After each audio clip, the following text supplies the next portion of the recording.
Hi there, everyone. This is Mark Plunkett, the pastor of Heritage Presbyterian Church, and this is another of our weekly devotionals for Monday, March the 28th, 2022.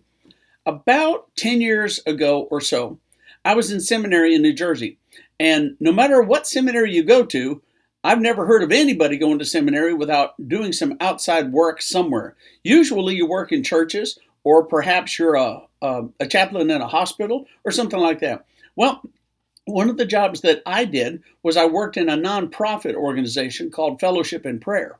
It was a small nonprofit, but it had been around since the 1950s in response to the introduction of nuclear weapons into the world. And this was an organization dedicated to prayer, bringing people together.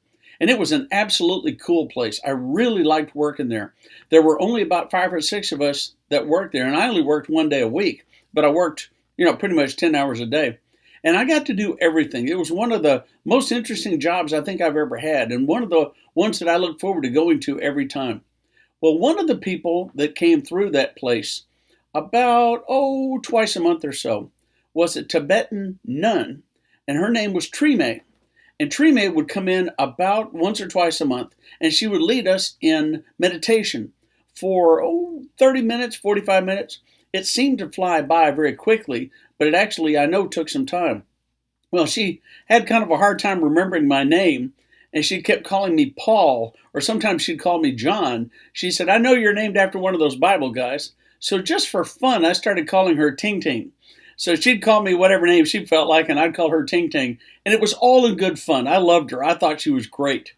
And we had a lot of conversations during the year that I worked at Fellowship in Prayer. Sometimes she would stay for lunch, and we would really have talks. And she would tell me how she got to be where she was, working as a Tibetan nun and learning and doing the things that she did. She said to me that her family had pretty much disowned her. They were all, as she called them, hardcore Christians, Bible thumpers, I think was the word she used. But she said that they were so against what she was doing that they had condemned her. They pretty much told her, "You're going to hell. We won't have anything to do with you." And it hurt her very deeply. But it had been so many years before that the hurt didn't really show. She said that it hurt, but you couldn't see it on her face. And she reminded me of so many older people that I've known that are just cool, that love everybody, that are easy to be around.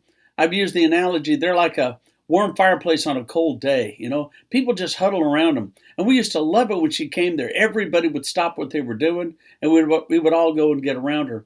And I used to feel really bad and a little bit angry at her family. How dare they judge her? They were judging her based on their narrow-minded definition of who was judged and who was not judged. The thing they forgot was they don't do the judging. God does the judging. God tells us very clearly in Matthew chapter 7, "Judge not, or you will be judged." Judgment on who gets to go to heaven, who is condemned for all eternity, that is up to God. That is not up to us. I didn't see anything wrong with being friends with a Tibetan nun, especially since she did not challenge me or get in my face about what I believed. She did not scoff at me. We had grown-up, intelligent, caring conversations. That's how she and I interacted. And for that, I loved her. I absolutely loved her. And I hope that she loved me. And although it's been 10 years since I've seen her, and she was kind of older when I knew her, not in the best of health, I hope that wherever she is happy and healthy and living life that joyful way that she did before. And someday, she will face the Lord like all of us will. But if the Lord judges based on how you live your life, on how you love others, on how good you are, on what you do when you're here, I wonder about my friend Trime. I wonder if I'll see her again someday. I hope I will. Because she and I will greet each other joyfully, I know. I will call her Ting Ting, and she will call me whichever biblical name she feels like calling me that day. Maybe Paul. But it will be joyful to see her, because I don't judge her.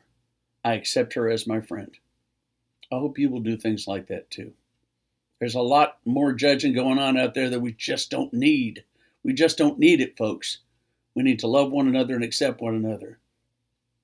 The way Jesus told us.